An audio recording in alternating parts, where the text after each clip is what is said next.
That's the way the deal goes. Thanks for coming out, man. Think about this season. I went back and I remember standing in the garage area at Martin. If I would have told you then that we would be sitting here talking about you being in the chase, would you have been as confident about that 6 races in something like 31st position? And you run well. What were you thinking at that time? Were you still thinking that the chase is doable? I think I was. I was actually just really happy with our speed and kind of where we've been. Each week we were really competitive. Just had things go on for those first ones, and then Martinsville had the engine, and we're out. We're running 3rd, and then out of the race about halfway. So yeah, it was tough at times, but I felt good about where we were, and I'm glad we've been able to battle back and make the chase. And now we're actually in a pretty decent spot, much better 40 laps to go at Dover than when the race was finally over, but we had a fast car there. When you think about the transition, you closed out on fire last year with Red Bull Racing with the win at Phoenix and had a ton of straight top 10, top 15 finishes. How was the transition? It seemed like, other than the bad luck, that it went very well. Is that an accurate perception? Yeah, I'd say it went really good, and the best part about it was that the drivers, Dale Jr., Jimmy, and Jeff, they all really welcomed myself and Kenny just right away in December when we first started, going to Hendrick Motorsports and started learning about the place and being part of it. So they welcomed us in right away and felt really good about where we were, and then it's just a matter of learning the team and learning how things are ran at HMS, and it takes a little bit of time, but we've slowly been figuring things out, and I think each week we've gotten a little bit better, and our team's as strong right now as it's been all year. Certainly has been strong. Everybody start getting your questions ready. Got one more that I want to get Kasey to talk about, and then Ms. Brink, just raise your hand, and she'll bring the microphone to you. We've got a big event coming up that you brought to us a couple of years ago, the Kasey King 5-team run, as we call it. Talk about kind of the evolution of that and how all that got started from your perspective. Well, it was just something we thought would be kind of neat to try out after the Charlotte race, after the Bank of America 500, and so we did it. The first year was at 8 a.m., so that made it hard on anyone coming from the track, anyone who didn't want to be up at 8 a.m. running, and so that was tough. Now it's at 10 o'clock, which is nice, and it starts here at the Hall of Fame, and then ends here at the Hall of Fame. So it's a neat run, kind of get off to a good start on Sunday morning after the Saturday night race, and hopefully raise some money for a lot of children and underprivileged and chronically ill children. Yeah, and be sure, whether you're a runner or not, come out.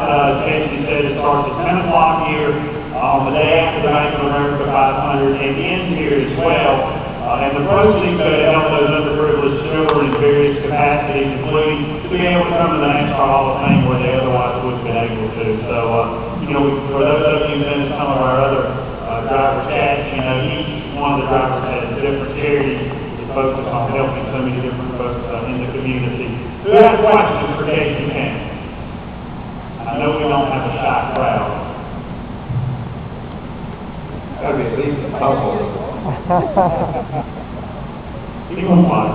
Now, Talladega is kind of a crapshoot. Do you think you need to be up front, in the middle, or right around the back like some other people? Okay, a few years ago, when I first started Sprint Cup Series, every time I went to Talladega, I crashed.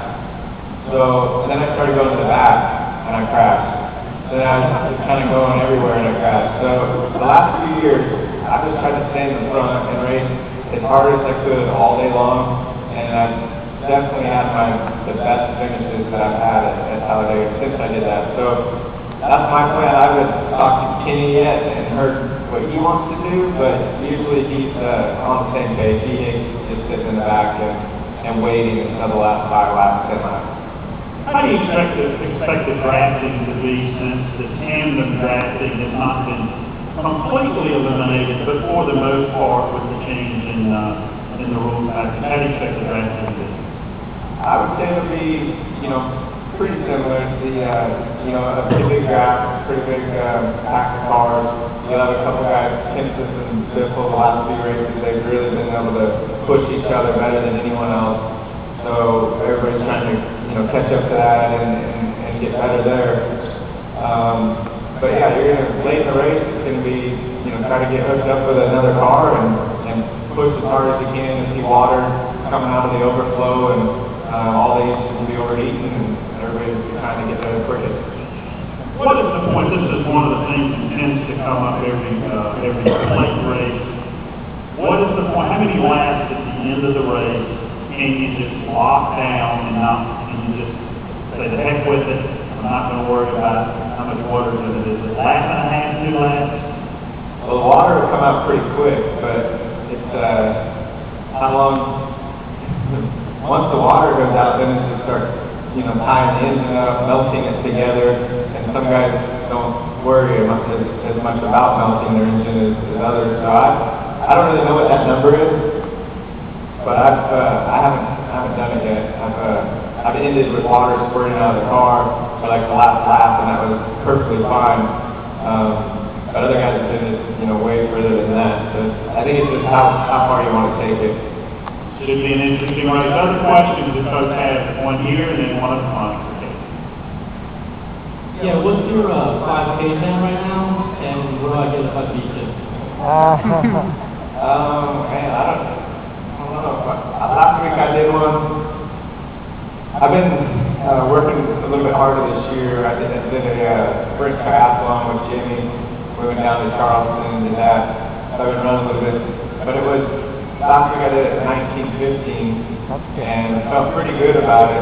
I don't know what I would do here, I'm always slower. I've always cramped up. Every Sunday that I've done it so far, I think it's just coming off the race. I've cramped up pretty bad, and I think I've been around maybe 21 and a half to 22 minutes. Hopefully I beat that this year.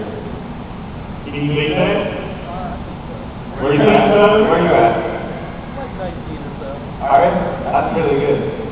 Really good. We're gonna have a heck of a race. You leave. I'll give you 2 free simulator rides here if you come back in at all. You have a question up here? I think you read your testing 2013 car tomorrow at Talladega. Yeah. What are you looking forward to most about that car? Oh man, I like the looks of it a lot. The new car looks really good, and they look racy, and it's something different. I like that a lot. But something that I'm really hoping works out is, NASCAR's trying to find ways to take a little bit of downforce away, take a little bit of the weight away, make it a little bit easier on Goodyear to build a tire that, falls off, loses speed, loses grip throughout a race run, and you don't have an issue with blowing a tire or something. So I think if all that stuff comes together like they're working, then it's going to create way better races than what we have now, and more side-by-side, more passing the last half of the run.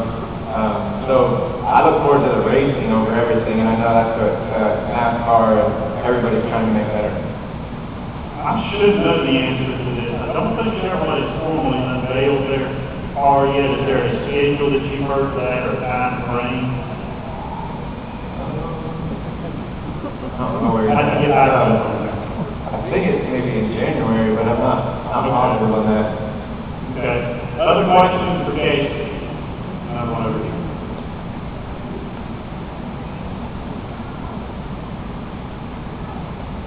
If you could pick your drafting partner at Talladega, who would it be? Probably Jeff Gordon. We're in the same shop, so we talk, if we can choose and get it right, it would be the 5 and the 24, then you have the 48 and the 88. You can't always choose. Some of those restarts are in different lines. There's no way you waste way too much time trying to find each other. So, if it's up to us and we can do it, it'd probably be myself and Jeff. But I've drafted pretty good with a few different guys over the years, and you figure out who those guys are early in the race and what who your car hooks up the best with and can gain the most speed, that type of thing. And then you never know how you're going to be situated with 2-3 laps to go, final restart.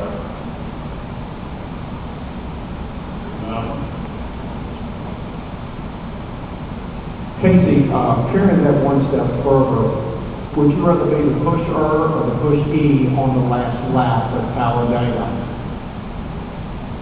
We haven't gotten pushed near as much this year, but last year I worked with Brian Vickers, I think, at most of the races, and usually when I was pushing, I felt better, and he was kind of steering and I was pushing, and that's how we kind of went faster. So I'd say pushing, yeah, late in the race would be ideal for myself. Got another question over here? Out of all the dirt tracks that you've ran, what's your favorite? Man, I think Eldora Speedway is probably my favorite dirt track. There's a lot of great dirt tracks. Some of the smaller, Eagle Raceway, can't think Cedar Lake. There's a lot of really good dirt tracks, and I like racing the company. Knoxville Nationals is the best, most entertaining, exciting race of the year to be at in sprint cars. So I really enjoyed that. But I think Eldora, just going and running laps and racing is probably my favorite track. You got a sprint company. Have you been doing much driving yourself this year? I think I did 6 races this year, and I plan on doing more, but I didn't this year. So I think I did around 6, and last week I did around 40 to 50. And then Joey and Cody have raced 80, somewhere in there, around 80. I think they all have around 5 races left. Cool. Other questions? Got one back there. And then one up here. Do you have, in all the races, one particular move that you've done to somebody or had somebody done to you that afterwards you go, well, that was kind of cool, or how I pull that off, or how they pull that off on the in dirt track or super speedway, short track, anything kind of stand out? Yeah, I think, man, there's just certain races that only I would see if I rewatched on TV. Certain things you do, the way you can kind of manipulate things on the track, and I would say some of the best is probably at Charlotte. I've felt really good there over the years, and been able to get people to do something I want them to do, so I can pass them here and change it up. And I mean, that's just having a really good race car and being able to move around. But you see that, you see other people do it. You work on something, try to set it up for a while, and then you have to make it happen on that next corner, whatever it is. So I enjoy seeing that. I enjoy watching it once in a while when it is obvious what happened. No one here.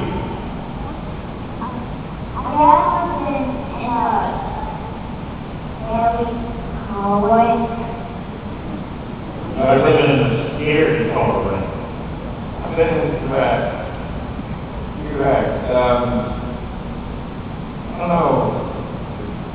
They're all can be a little scary, I guess. It's maybe the first one was quite scary. I had never done it before. I'd never wrecked. So the first time I flipped and was in the sprint car and I didn't know what was going to happen. I watched the ground off like right here, that hit the cage, and from that point on I closed my eyes when I wrecked. And that helped a lot. It's not near as scary.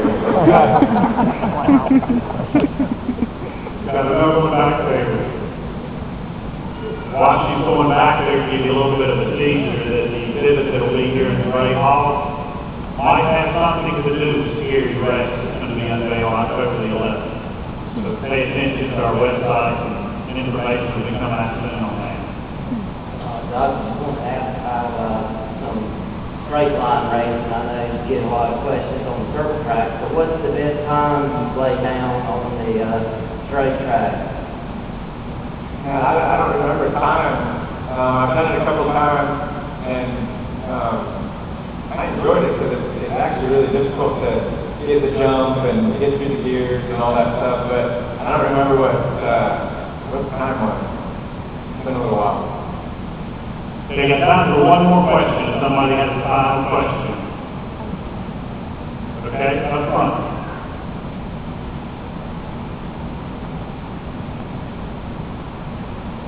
Do you have any particular ritual or superstitions that you go through in preparation for a race? I really don't. I've never really had any of that. we have our schedules and things that are always pretty similar. You go by that, but as far as superstitious shoes or how you do something, I've never really got into that. I've heard a lot of people that do, they wear, I don't know, they do different things before races or something, but I never have. Okay, last thought, when you look at what's left, the 7 races that are left, tied for 5th, 32 out, you've got a lot of good tracks coming up. How do you feel about the chances realistically to score that first championship? I think as good as Jimmy and Brad and Denny have been this year, that they need to have a problem. And if they have a problem, then I think we would be right back in it. If they don't, then